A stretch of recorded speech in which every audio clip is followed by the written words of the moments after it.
여러분 혹시 지난 주일 은혜 받으셨나요? 안 받으셨나 봐요. 그런데 혹시 여러분 지난 주일 은혜를 받으셨다면 혹시 그때 은혜가 무엇인지, 말씀이 무엇인지 기억이 나십니까? 우리가 아무리 은혜 받았다고 하더라도요, 우리가 저기 밖에 문이 있는데 예배 끝나고 문을 넘어서는 순간 한 10%는 까먹더라고요. 그리고 이제 식당에 올라가고 밥을 먹고 교제하면 한 30%는 까먹어요. 그리고 주차장 가면 이제 그리고 집으로 돌아가면 반은 까먹는데요. 그리고 수요일 날은 거의 모든 걸 기억이 안 난다고 하지요. 여러분 왜 그럴까요? 우리가 은혜를 못 받아서 그럴까요? 아닙니다. 우리가 잊어버리기 때문에 그렇습니다. 은혜가 부족한 것이 아니라 우리는 원래 잘 잊어버리고 삽니다. 그리고 잊어야 새로운 것을 우리는 받아들일 수도 있습니다. 그런데 우리가 받은 은혜를 기억하지 못한다면 우리가 은혜 안에 살아갈 수 있을까요? 그러니까 우리가 은혜 안에 산다라는 것은, 다시 얘기하자면 기쁨 안에 산다고 하는 것은 어떤 외적인 특별한 은혜와 기쁨이 있어야지만 우리가 그 은혜와 기쁨에서 살아가는 것이 아니라 우리에게 주어진 은혜와 기쁨을 잊어버리지 않으면 우리는 변함없이 은혜 안에서, 기쁨 안에서 살아갈 수 있다는 것입니다. 그런데 그렇지 않으면 어떻게 되느냐? 우리는 은혜를 잊어버립니다. 기쁨을 잊어버립니다. 그리고 그것이 잊혀진 자리에 중국에는 염려와 비교, 불평과 불만이 들어오게 됩니다. 바울은 이 사실을 알았습니다. 그래서 오늘 3장에 똑같이 얘기하고 있습니다. 그토록 나의 형제들아 주 안에서 기뻐하라. 그런데 바울이요 1장에서도 그랬고 2장에서도 그랬습니다. 그리고 오늘 3장에서도 동일하게 얘기하고 있습니다.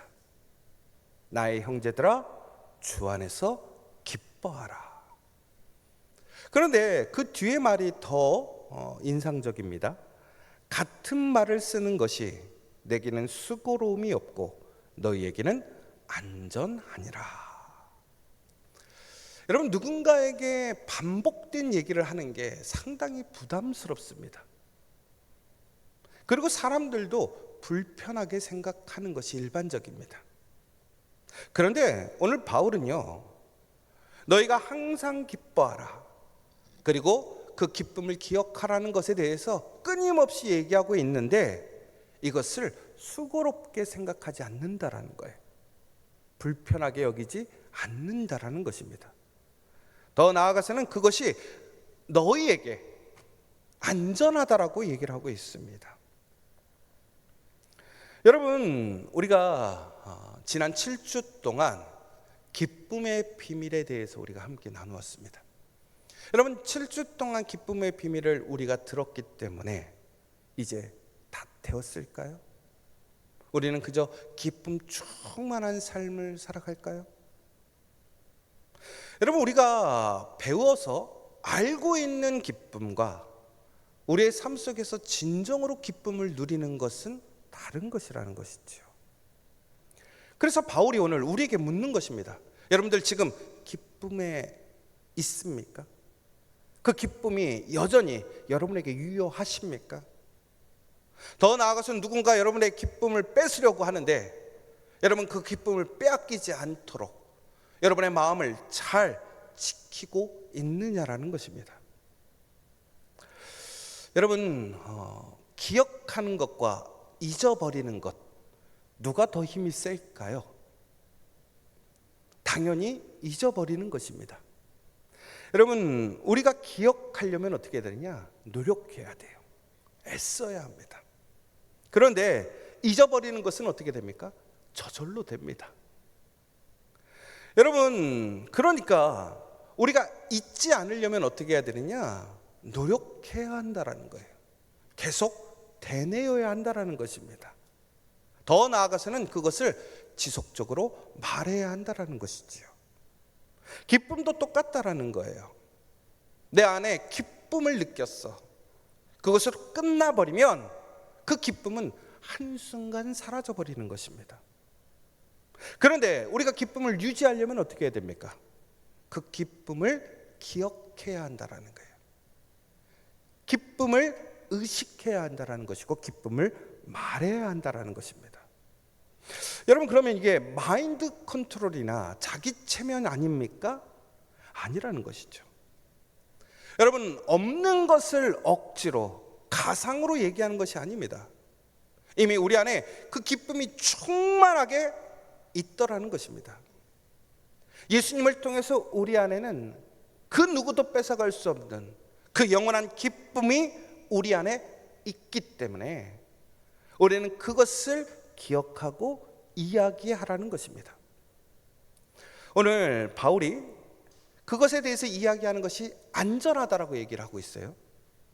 이 안전하다고 하는 것은 결국은 뭐냐면 넘어지지 않게 하더라는 것입니다. 결국은 이 기쁨이, 우리에게 주어진 이 말씀이 우리의 안전장치가 되더라는 거예요. 여러분, 우리 자녀들이 학교에 가거나 어디에 나갈 때 부모님들이 항상 하는 얘기가 있어요. 뭐냐면 야, 차 조심해, 사람 조심해. 여러분, 당연한 것 아닙니까? 그런데 왜 얘기하는 거죠? 잊지 말라고. 당연한 것을 잊지 말라고 우리는 지속적으로 얘기합니다. 오늘 바울도 마찬가지라는 것이지요. 잔소리가 아닙니다. 오히려 그것은 사랑이고 통제가 아니라 보호하는 것입니다. 그런데 여러분, 이 희한한 것이 있어요. 오늘 기뻐하라, 이거는 명령형입니다. 여러분, 그런데 이 명령이 우리의 감정에 영향을 미칠까요? 생각해 보세요. 여러분, 막 슬픈데 슬프지 마, 그럼 안 슬퍼져요? 절대 그렇지 않죠. 그런데 오늘 바울이요, 우리에게 말도 안 되는 것을 얘기하는 거예요. 기뻐하라는 거예요. 여러분, 기뻐하란다고 기쁨이 넘칩니까? 그럼 얼마나 좋겠어요. 슬픈 사람이 어디 있겠습니까? 그런데 오늘 바울의 명령은 감정을 무시하라는 것이 아니라 감정보다 더 깊은 믿음의 방향, 그 중심을 기억하라는 거예요. 선택하라는 것입니다. 그러니까 결론은 이것입니다. 기쁨은 기쁨이 아니라는 거예요. 감정이 아니라는 거예요. 오히려 기쁨은 선택인 것이고 선포인 것이고 훈련이라는 것입니다. 그래서 감정은 우리가 아침이나 저녁 바뀌게 되죠. 사람을 만날 때마다 바뀌게 됩니다. 그런데 선포는 바뀌지 않습니다. 우리의 환경이 바뀌고 내 감정이 무너져도 그 감정은 사라지지만 그 선포는 변함없이 견고하게 서 있다는 것입니다. 그래서 오늘 바울은 그 슬픔을 외면하라는 것이 아니라 오히려 내가 슬플 때, 힘들고 어려울 때, 불안하고 두려울 때 내 안에 계신 주님을 기억하라는 거예요. 주님 안으로 들어가라는 거예요. 그것을 붙들라고 명령하고 있더라는 것입니다. 여러분, 우리가 지난주까지 우리가 7주 동안 우리가 기쁨의 비밀에 대해서 이야기를 나눴습니다.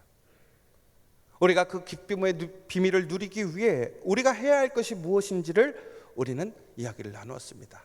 다시 얘기하자면 우리가 매우 다양한 모습 속에서 다른 방향 안에서 우리 안에 있는 기쁨을, 그것을 우리가 어떻게 바라봐야 하는지, 또한 그것이 우리에게 있음을 잊지 않기 위해 우리는 어떻게 해야 할지를 나누었던 것이지요. 여러분, 특별히 우리 지난주에 이제 우리에게는 하나님의 채점표가 없습니다. 그 채점표는 십자가를 통해서 사라지게 되었습니다. 여러분, 오늘 우리가 그 채점표 없이 하나님의 은혜 안에서 우리는 자유로워졌고 우리는 그 놀라운 하나님의 그 은혜와 그 약속을 받게 되었습니다. 그러니까 우리는 어떤 시험이 와도, 어떤 상황이 되어져도 우리는 담대하고 소망을 가질 수 있는 것은 바로 그 하나님의 놀라운 약속이, 그 하나님의 은혜가 오늘 나의 삶 속에서, 나의 가정에서, 우리의 일터에서 유효하기 때문에 그렇습니다. 그런데 여러분, 우리는 그 말씀을 견고하게 붙들고 있느냐라는 거예요. 제가 이제 저녁에 이렇게 본당에서 이제 본당 1층을 체크를 해보려고 밤에 이제 한번 내려올 때가 있어요. 제가 사택에서 내려올 때 불을 켜지 않고 내려옵니다. 어두컴컴한데 제가 계단을 아주 잘 내려와요. 제가 왜 잘 내려올까요? 저녁에 잘 봐서 그럴까요? 아니에요. 그 계단에 뭐가 있냐면요, 난간이 있습니다. 그 난간을 붙들고 내려오면요, 안 보여도요 제가 넘어지지 않습니다. 계단을 잘 안전하게 내려옵니다. 마찬가지인 거예요. 여러분, 우리가 오늘 무엇을 붙들고 있느냐에 따라서 아무리 캄캄하고 어둡고 위험한 비탈길일지라도 흔들림 없이 안전하게 내려갈 수 있는 거예요. 오늘 바울이 이렇게 얘기하는 거예요. 여러분, 기쁨을 붙드십시오. 그 기쁨을 놓치지 마십시오. 그리고 기뻐하라는 것입니다. 그런데 여러분, 이것이 붙드는 것만으로는 끝나지 않더라는 거예요. 우리가 그것을 붙들어도 우리의 기쁨을 뺏어가려는 것이 있더라는 것입니다. 그래서 바울은 오늘 2절에서 바로 삼가야 할 것에 대해서 이야기하고 있습니다. 삼가라, 삼가라, 삼가라 3번 반복하고 있습니다. 다시 얘기하자면 경계하라는 거예요. 조심하라는 것입니다. 여러분, 왜 그렇습니까? 오늘 빌립보 교회 안에 하나님이 주신 놀라운 기쁨이 있습니다. 빼앗기지 않아야 될 기쁨이 있습니다. 그런데 오늘 그 교회 안으로 오늘 하나님께서 예수님의 핏값으로 살리신 그 하나님의 거룩한 믿음의 자녀들의 기쁨을 빼앗아갈 것이 오늘 교회 안에 들어왔더라는 것입니다. 여러분, 바울이 그들을 무엇이라고 부르냐면 개들이라고 부르고 있습니다. 개들. 여러분, 이 개는요, 우리가 흔히 집에서 키우는 반려견을 얘기하는 것이 아닙니다. 흔히 얘기해서 우리 길거리에 돌아다니는 들개들을 얘기하는 것입니다. 더 나아가서는 이것이 예전에 유대인들이 이방인들을 지칭하고 격하시킬 때 부르던 바로 이야기였습니다. 그런데 오늘 바울이 그 개들이라고 부르는 사람들이 누구냐? 교회 안에 있는 사람들인데 그들이 누구냐면 바로 율법주의자들이라는 것입니다. 그들은 하나님의 백성을 사랑한다고 하고 하나님의 백성을 지킨다고 얘기하고 있습니다. 그런데 하나님께서 우리에게 주신 그 기쁨을 그들은 없애고 있습니다. 오히려 성도들을 물어뜯고 그 진리의 자유 안에서 기쁨을 누려야 되는데 누리지 못하게 묶어두는 일을 하고 있더라는 것입니다. 여러분, 왜 오늘 바울이 이렇게 강하게 얘기하느냐? 예수님께서 우리의 그 채점표를 없애셨습니다. 그 채점표가 우리의 기쁨을 갉아먹습니다. 우리의 기쁨을 빼앗아갑니다. 그런데 예수님께서 그것을 없애셨는데, 그의 죽음으로 감당하셨는데, 오늘 그 율법주의자들이 교회에 들어와서 그 채점표를 다시 세우는 거예요. 만드는 거예요. 그러니까 그 채점표 아래 들어가니까 예배가 기쁨이 아니라 의무가 되는 거예요. 기도가 실적이 되는 거예요. 봉사가 점수가 되는 거예요. 그러니까 우리는 하나님의 은혜에 들어갈 자격을 받았느냐 안 받느냐를 그것으로 평가하기 시작하는 거고, 내가 기준에 부합하면 다른 사람들을 그것으로 다시 판단해 보기 시작하더라는 거예요. 그러니까 이것은 우리가 하나님의 놀라운 사랑의 은혜를 입은 것이 아니라 우리가 종교적인 노력을 통해서 얻는 종교성이 되어버리는 것입니다. 그런데 여기서는 두 가지 얼굴로 찾아오더라는 거예요. 예수 플러스예요. 여러분, 예수 플러스는 예수님이 더 우리에게 주시는 복의 플러스를 얘기하는 것이 아니라 바로 우리가 하나님의 구원으로 나아가려면, 하나님의 기쁨에 참여하려면 예수 플러스가 필요하다라는 거예요. 예수 외에 필요한 것이 있다라는 거예요. 뭐냐? 예수 외에 새벽기도 가야 되고, 예수 외에 직분을 가져야 되고, 예수 외에 헌금해야 되고. 여러분, 제가 이것들이 필요하지 않다라고 얘기하는 것이 절대 아닙니다. 너무나 필요한 것입니다. 물론 귀한 것이죠. 그런데 문제는 그것이 조건이 될 때는 문제가 되더라는 거예요. 우리가 기쁨으로 은혜로 참여하는 그 영광을 누릴 수 있는 현장이 돼야 되는데, 오히려 이것이 조건이 되어진다면 이것은 복음을 채점표로 바꾸는 사실이 되더라는 거예요. 그런데 율법주의자들이 한 것이 뭐냐? 바로 예수 플러스를 외쳤다라는 거예요. 여러분들도 지금 그러고 있지는 않습니까? 누군가를 바라볼 때 예수 플러스를 얘기하고 있지 않습니까? 그 사람은 이게 문제야, 이 사람은 이게 부족해. 여러분, 그것이 바로 예수 플러스라는 거예요. 또 한 가지 심각한 것이 있어요. 이거는 이제 뭐냐? 예수 마이너스입니다. 뭐냐면, 아니 예수님이면 된다며, 그러면 예수 믿고 아멘 하면 되는 거 아니야? 그러면 우리가 믿음으로 구원받았으니까 우리는 새벽기도 안 나가면 어때? 주일날 교회 나와서 예배 안 드리면 어때? 더 나아가서 봉사 안 하면 되지. 헌금도 내 상황에 맞춰서 할 수 있는 만큼 적당히 하면 되지. 여러분, 맞아요. 그것이 구원의 조건은 절대 아니에요. 은혜처럼 들리죠. 우리를 자유롭게 하는 것처럼 보입니다. 그런데 여러분, 오히려 이것이 하나님의 놀라운 은혜와 사랑을 값싼 은혜로 만들어버리지는 않습니까? 그것을 핑계로 내가 오히려 더 게을러지고 무관심해지고 있지는 않습니까? 여러분, 예수 플러스도 문제고 예수 마이너스도 문제예요. 예수면 되는데 우리는 플러스 마이너스를 우리 임의적으로 우리의 마음대로 규정하고 세움으로 이미 하나님께서 우리에게 주신 그 기쁨을 나도 누리지 못하고 옆에 사람들도 누리지 못하게 만들고 있지는 않느냐라는 것입니다. 오늘 본문 3절을 보시면요, 뭐라고 되어 있냐면 참된 하나님의 백성은 하나님의 성령으로 봉사한다라고 되어 있습니다. 여러분, 이게 참 놀라운 얘기예요.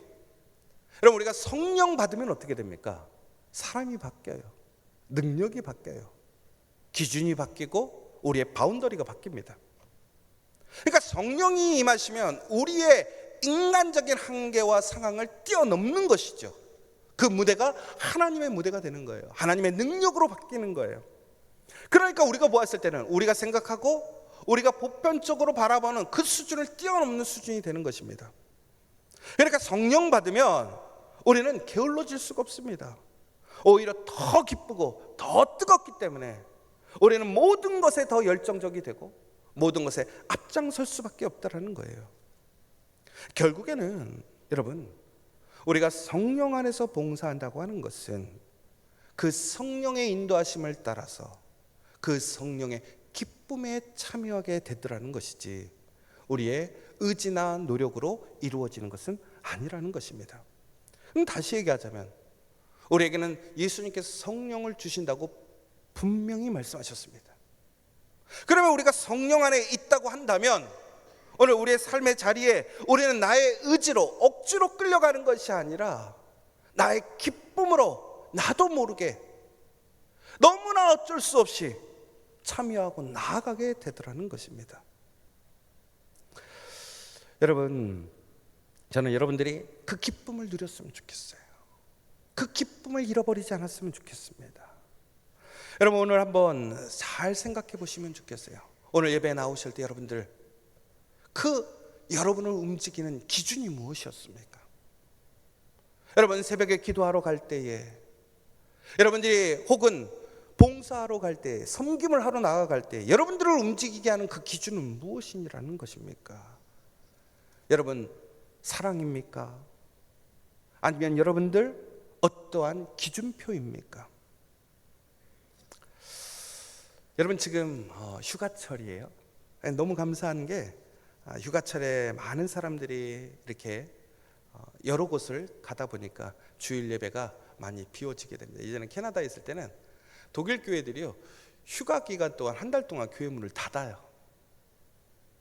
야, 진짜 신기하죠. 왜 그랬더니 사람들이 별로 없다고 교회 문을 닫고 놀러 가는 거예요. 그래서 한국 목사님들이 이야, 훌륭한 교회네. 여러분, 그런데 여러분 이번 휴가 계획이 혹시 잡혀 있으십니까? 혹은 다녀오셨습니까? 저는 여러분들이 이번 휴가 편안하게 즐겁게 다녀오셨으면 좋겠어요. 어떤 분이 저한테 그랬어요. 주일날 껴서 가야 되는데요. 가야 돼요? 말아야 돼요? 가야 돼요? 말아야 돼요? 가세요. 여러분 잘 쉬고 오셔야 돼요. 그리고 많은 은혜를 누리십시오. 그런데 여기서 우리가 생각해야 될 것이 하나 있어요. 뭐냐면 여러분 진짜 쉼이 뭐냐 이거예요. 쉼은요, 하나님과 떨어지는 것입니까? 아니면 하나님과 가까워지는 것입니까?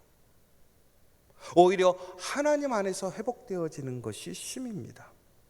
그러니까 여러분 휴가를 간다고 해서 우리가 예배와 말씀과 기도에서 멀어지는 것이 아니라 오히려 휴가를 통해서 우리는 예배와 말씀의 은혜를 더욱더 충만하게 누릴 수 있어야 그것이 진정한 휴가라는 것입니다. 제가 이제 말씀을 드리려고 하는데 또 아마 그러실 거예요. 아유, 목사님 또 꼰대처럼 또 저렇게 얘기한다. 여러분, 우리 이영훈 목사님이 이제 지난주에 2주 정도 이렇게 한국에 오셔서 휴가를 지내시고 어제 이제 미국에 도착하셨다고 연락이 왔어요. 그런데 25시간 걸렸대요. 왜 그러냐면 이게 뭐 중간에 비행기를 갈아타고 기다리고 뭐 하다 보니까 텍사스까지 돌아가시는데 25시간이 걸리셨어요. 저는 진짜 대단한 것 같아요. 저는 그렇게 가라고 그러면 아무리 비즈니스를 줘도 못 간다고 그러거든요. 저는 힘들어서. 그런데 문제는 제가 이영호 목사님 참 존경하는 부분이 있어요. 조금 오시면 힘들게 하는 부분들도 있지만 제가 왜 존경하냐? 그날 오시자마자 새벽 예배부터 오셨어요. 시차가 적응이 안 돼요. 나이가 70대가 넘어갔단 말이에요. 20시간 넘게 비행기를 타고 왔어요. 여러분들 같으면 제일 먼저 뭐 하시겠어요? 쉬어야지. 그런데 예배부터 드려요. 금요 예배 한 번도 안 빠졌어요. 그리고 주일날 보신 분들이 있겠지만 1부, 2부 참여하고요. 그리고 오후 예배도 참여하셨어요. 그런데 이곳에서만 그러는 게 아니었어요. 그날 텍사스에 돌아가는 날 하필 그 구역이 교회 청소였던 거예요. 25시간을 비행기를 타고 갔어요. 그런데 그 교회에서 그분들이 나이가 적은 나이가 아니에요. 그런데 그분들이 그 교회에 청소하러 가고 청소 끝내고 집에 들어갔어요. 저는 참 신기해요. 억지로 하면 하겠어요? 기쁘니까 하는 거예요. 거기에 즐거움이 있기 때문에 하는 거예요.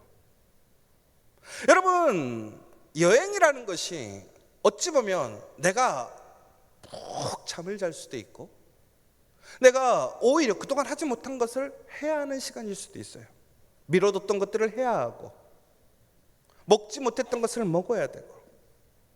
그런데 우리가 조심해야 될 것은 그러면서 예배와 멀어지는 것, 예배를 끊는 것이 쉼이 아니고 여행이 아니란 말이에요. 여러분, 그럼에도 불구하고 왜 예배를 붙들겠습니까? 예배가 기쁨이니까, 은혜이니까, 나의 힘이요 능력이니까. 그 25시간을 버티고 갈 수 있는 이유는 예배를 통해서 힘을 얻기 때문에, 기쁨이 들어오기 때문에, 그 봉사가 기쁨을 자신에게 준다라는 것을 알기 때문에. 저는 그래서 여러분들 이번 휴가 기간 주일에 못 나오실 수도 있어요. 새벽기도 못 나오실 수도 있어요. 그런데 여러분, 절대로 예배를 멀리하지 마십시오. 여러분, 여기서 우리가 판단의 기준을 삼아야 되는데, 나 휴가니까 이제 예배 좀 안 드려야지, 이거는 예배를 무엇으로 생각한 거냐? 의무로 일로 생각했다라는 거예요. 제가 그래서 교육자긴 한데, 제가 가끔씩 우리 교육자들은 솔직히 이 휴가 때 쉬지 않으면 못 쉬거든요. 그러면 가끔 어떤 목사님들이 저한테 그래요. 목사 쉴 때 푹 쉬어. 새벽 예배도 쉬고 예배 다 가지 마. 그냥 푹 쉬어. 여러분, 좋은 얘기예요. 정말로 저에게 기쁜 얘기죠. 그런데 여러분, 예배가 그러면 그동안 뭐였어요? 일이었죠. 예배가 내 중심이고 내 생명이라고 얘기하면서 결국엔 내 휴가 때 끊어버린다? 그럼 그거 일 아니에요? 저는 우리 성도님들이 이 휴가 기간 동안 어디를 가셔도 좋을 것 같아요. 그런데 그 근처에 교회 가세요. 새벽에 그 근처에 작은 교회 찾아가세요. 주일날 예배, 작은 교회든 큰 교회든 주변에 있는 교회로 가셔요. 그래서 그 예배의 기쁨을 빼앗기지 않았으면 좋겠어요. 여러분, 이것이 진짜 기쁨을 잃어버리지 않는 거예요. 그렇지 않으면 결국은 무슨 얘기입니까? 결국엔 내가 채점표를 가지고 사는 것 아닙니까? 거기에 나 스스로를 구속시키는 것 아니라는 것이지요. 여러분, 더 나아가서는 그렇다고 해서 이것을 남에게 강조할 필요는 없어요. 그러니까 여러분, 제가 또 여러분들에게 이것을 강요하는 것이 아니에요. 채점표를 제시하는 게 아니라 이랬으면 좋겠다. 여러분, 기억하세요. 하나님께서 우리에게 놀라운 기쁨을 주셨음을 기억하시기 바랍니다. 그것을 빼앗기지 않았으면 좋겠다라는 거예요. 그런데 오늘 삼가라라고 계속 얘기를 하는 거예요. 오히려 절교하고 담을 쌓으라, 이런 얘기를 하는 것이 아니라 주의 깊게 살피라는 거예요. 그리고 그 자리에서 내가 그 기쁨으로 살아가는 모습을 어떻게 하나, 견고하게 보여주라는 거예요. 제가 이제 우리 목장을 돌아다니면서 신방을 하면서 알게 된 사실이 있어요. 여러분, 우리 성덕교회 교인들이 부자인 거 아세요? 이것도 무슨 소리야? 또 누가 집이 또 있어? 건물이 또 있어? 이런 얘기하는 거 아니에요. 근데 우리 성덕교회가, 우리 교인들이 진짜 부자더라고요. 돈이 많아서 부자가 아니라, 건물이 있어서 부자가 아니더라고요. 기쁨으로 살더라고요. 물질에 제한되지 않더라고요. 현실에 매몰되지 않더라고요. 자유하더라고요. 웃음을 잃지 않더라고요. 진짜 부자더라고요. 제가 신방하면서 보고 들은 게 있어요. 형편이 넉넉하지 않습니다. 많은 상처도 있고 속임도 당했고 많은 것을 잃어버렸어요. 여러분, 그러면 우리는 사람에게 다가가는 게 쉽지 않거든요. 사람에게 뭔가를 내어주는 거 쉽지 않습니다. 내가 어려운데, 내가 정말로 남에게 속임을 당해서 나의 것을 빼앗겨서 내 가정도 건사하는 게 어려운 거예요. 그런데 놀랍게도 원망하지 않아요. 웃음을 잃지 않아요. 어쩌면 그렇게 아낌없이 나눠주는지 모르겠어요. 여러분, 가난한 사람은 절대로 나눠줄 수 없습니다. 부자더라고요. 진짜 부자더라고요. 그런데 그분의 옆에 그 나눔을, 사랑을 받은 분이, 그분이 어려워지니까 아무도 모르게 함께 짐을 져주더라고요.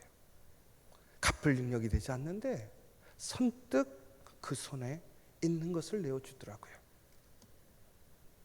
진짜 부자더라고요. 가난한 사람은요, 못 내어주거든요.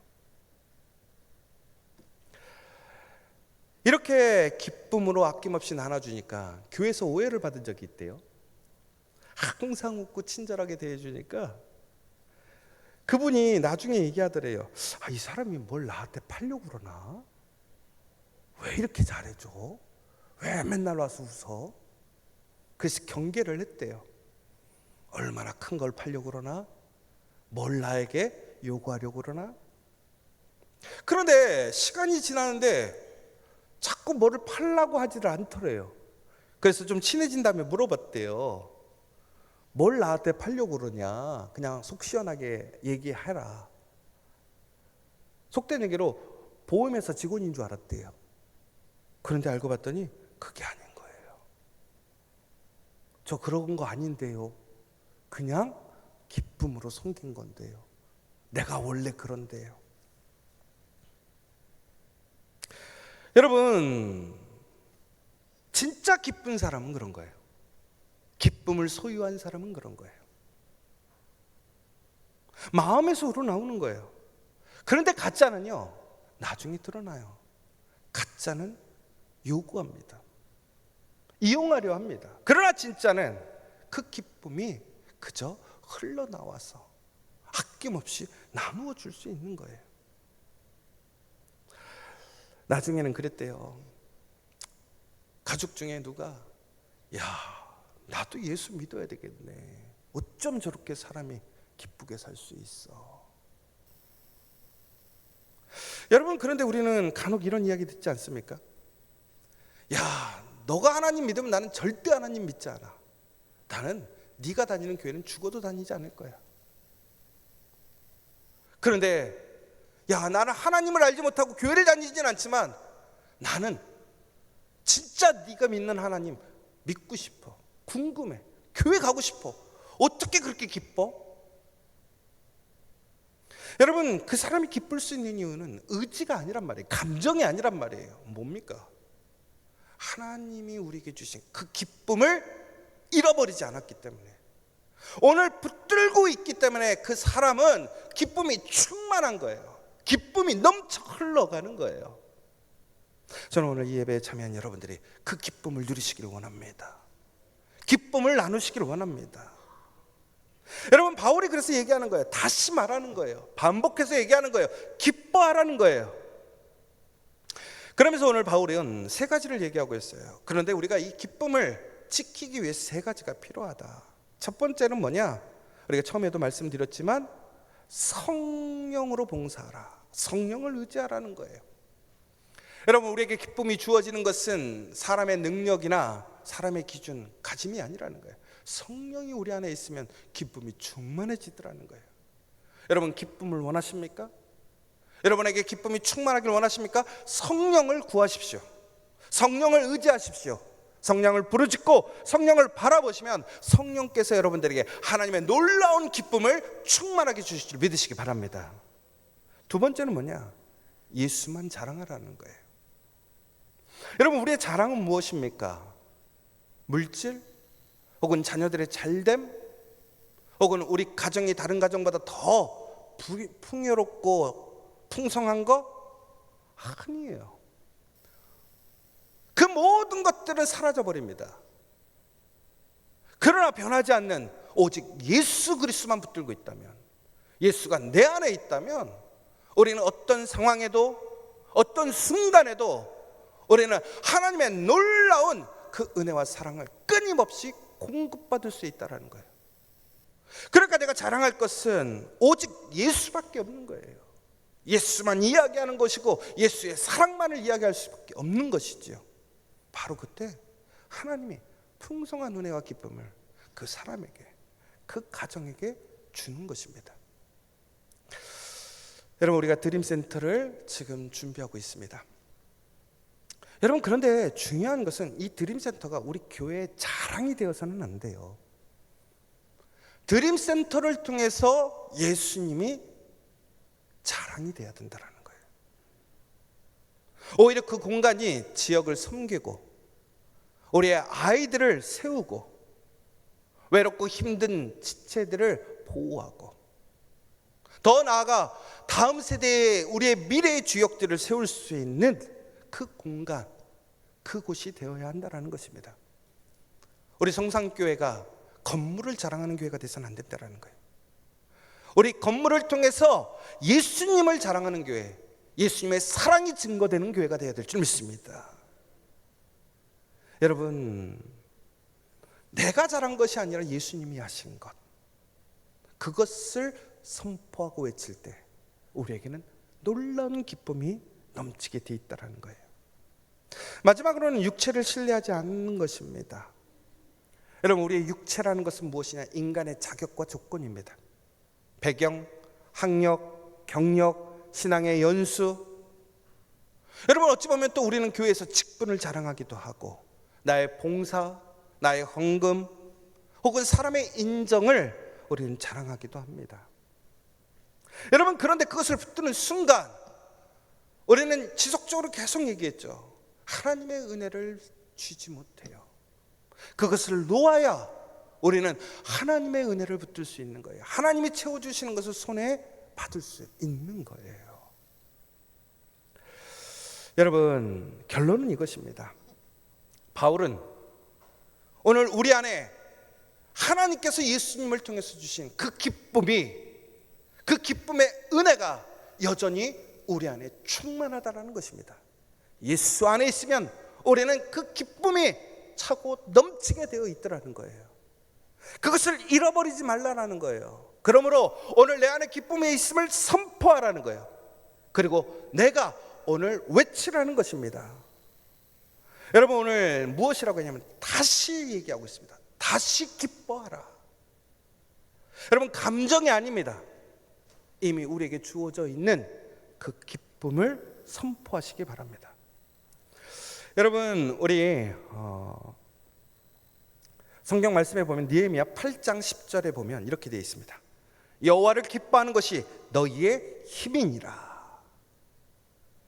여러분, 기쁨은 내가 감정적으로 만들어내는 것이 아니라는 거예요. 오히려 우리가 그 기쁨을 선포하게 되면 우리의 마음이, 우리의 감정이 기뻐지더라는 거예요. 그런데 우리는 어떻습니까? 감정적으로 기뻐질 때에 우리는 기쁨 안에 있다라고 오해하지 않고 계시지 않습니까? 그러나 오히려 반대로 우리 안에 변함없이 하나님께서 주신 기쁨이 있음을, 그 기쁨이 우리에게 충만한 기쁨을 공급해 줌을 우리가 선포하게 되면 바로 우리에게는 감정이 기쁨으로 바뀌고 우리의 삶이 기쁨으로 바뀌게 된다는 것입니다. 더 나아가서는 여러분, 그렇게 기쁨을 선포하고 사는 사람들은 어떻게 되느냐? 늙지 않더라고요. 참 놀라운 게, 제가 이번에 신방하면서 깜짝 놀란 게 우리 권사님들이 그렇게 나이가 많은 줄 몰랐어요.